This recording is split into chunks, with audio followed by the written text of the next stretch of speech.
अच्छा, एक बात, एक बड़ा उज्जवल सिद्धांत हमको हमारी वैदिक सनातन पद्धति में प्राप्त होता है कि गृहस्थ में प्रवेश करने से पहले तपस्या की जाती थी, पहले तप किया जाता था, शक्ति का संचय किया जाता था, क्योंकि गृहस्थ धर्म भी साधारण धर्म नहीं है ना। महाभारत में तो कहा है कि सब आश्रमों में गृहस्थ आश्रम सर्वोपरि है। महाभारत खोलते ही सबसे पहली बात यही कही गई है कि सब आश्रमों में गृहस्थ आश्रम सर्वोपरि है, पर वो गृहस्थ आश्रम हो, उस गृहस्थ के साथ आश्रम शब्द का प्रयोग किया गया है, गृहस्थ आश्रम हो, तो पहले वो सर्वोपरि है।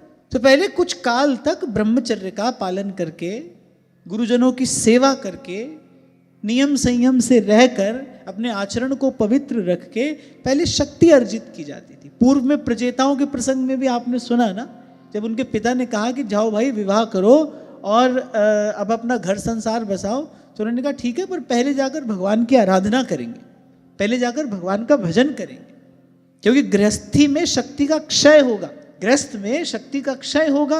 अब शक्ति का क्षय हो उससे पहले अब धन खर्च करना हो तो पहले धन कमाना पड़ेगा कि नहीं, सीधी सी बात है। अब पहले आदमी कंगाल है, वो धन खर्च करने और निकल पड़ा तो क्या होगा? आज का समय देखो तो जेल में जाकर पड़ेगा और क्या। तो ये बड़ी उज्जवल बात, ये बड़ा उज्जवल सिद्धांत हमको हमारी वैदिक सनातन पद्धति में प्राप्त होता है। गृहस्थ आश्रम से पहले ब्रह्मचर्य आश्रम, पहले तप किया जाता था, नियम संयम से रहा जाता था, गुरुजनों के अनुशासन में। बड़े से बड़े चक्रवर्ती सम्राट का पुत्र होगा वो भी गुरुकुल में जाके रहेगा। कितना लाड़ दुलार चारों कुमारों के प्रति महाराज दशरथ और तीनों रानियों का है। पर गुरु गृह पढ़न गए रघुराई। अब वो सोचे भाई घर ही बुला देते हैं टीचर, भी तो हमारे राजकुमार हैं, कहाँ बाहर जाएंगे। अब गुरुकुल में जाएंगे तो भाई फिर तो बड़ा कठिन परिश्रम करना पड़ेगा। आप देखिए सांदीपनी ऋषि के आश्रम में श्री ठाकुर जी गए, कितनी घनघोर वर्षा हो रही है, सुदामा संग में थे, वो प्रसंग आप सबने सुना होगा। किस लिए गए हैं भाई? लकड़ी बीनने के लिए गए हैं। तो गुरु के घर रहोगे तो फिर तो भाई गुरु की सेवा करनी पड़ेगी। गुरु जी अगर ब्रह्म मुहूर्त में जगेंगे तो तुमको उससे थोड़ा पहले ही तो जगना पड़ेगा, और रात्रि में गुरु जी की चरण सेवा करने के पश्चात ही तो सोओगे। सब काम करना पड़ेगा, परिश्रम करना पड़ेगा, पर ये सभी को करना होता था, चाहे वो चक्रवर्ती सम्राट का पुत्र ही क्यों ना हो। गुरु गृह पढ़न गए रघुराई। इस प्रकार से पहले जीवन को नियमित संयमित करके, अनुशासित करके, गुरुजनों की आज्ञा में रहकर, स्वयं को साध कर, स्वयं को सबल सशक्त बनाकर फिर गृहस्थ आश्रम में प्रवेश किया जाता था। तभी संतान उत्पन्न होती थी। गृहस्थ आश्रम में प्रवेश किया जाता था संतान उत्पत्ति के लिए, तभी संतान उत्पत्ति होती थी। अब होता है लड़का, लड़का लड़की, लड़ शब्द ही ऐसा है ना, मूल में ही लड़ाई झगड़ा है। नितांत अनुशासनहीन असंयमित जीवन है, अशक्त शरीर है, पहले ही रोगों से ग्रस्त है। आज तो ऐसी सुविधाएं उपलब्ध हैं, आश्चर्य और दुख से भर देने वाली स्थिति ये है कि गर्भ में ही बालक पता नहीं कैसे कैसे रोग लिए पड़ा है।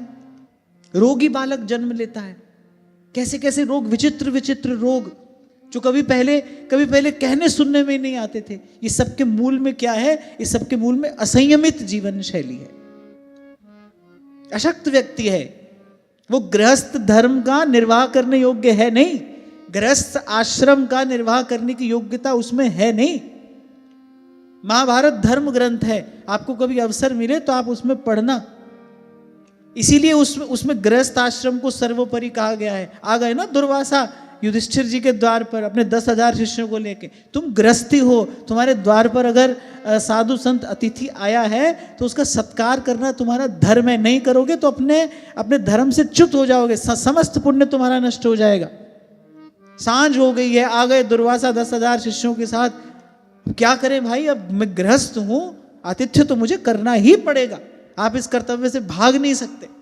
तो मैं कभी कभी विचार करता हूं कि देखो हमारे ऋषि मुनियों ने तो पहले भगवान ने कृपा की, ये अमूल्य नर देह हमको प्रदान किया, फिर हमारे आचार्यों ने, ऋषि मुनियों ने हम पर कृपा की, इसको स्वस्थ सुंदर रखने की जीवन शैली हमको प्रदान की। भगवान ने ये सुर दुर्लभ मनुष्य का शरीर दिया और हमारे ऋषि मुनियों ने इसको स्वस्थ सुंदर रखने का तरीका हमको बताया। इसलिए मैंने कहा कि सर्वोपरि है, पर गृहस्थ आश्रम सर्वोपरि है। उसके साथ आश्रम शब्द का प्रयोग है। आश्रम शब्द कहते ही एक पवित्र भाव मन में आता है ना, माने जो गृहस्थ हो वो आश्रम के जैसा पवित्र होना चाहिए, किसी को आश्रय देने वाला होना चाहिए। संत ब्राह्मण गौ अतिथि के लिए वो आश्रय बने और उसमें रहने वाला भी नियम संयम पवित्रता से ही रहे, फिर तो कहते हैं गृहस्थ आश्रम सर्वोपरि है। और देखा भी जाए तो भाई अन्य सब आश्रम जो हैं, तो ब्रह्मचारी हो, वानप्रस्थ हो या सन्यासी हो, जितने भी सब अन्य आश्रम हैं, आश्रित तो वो गृहस्थ आश्रम पर ही है ना। पोषण तो सबका गृहस्थ ही करता है।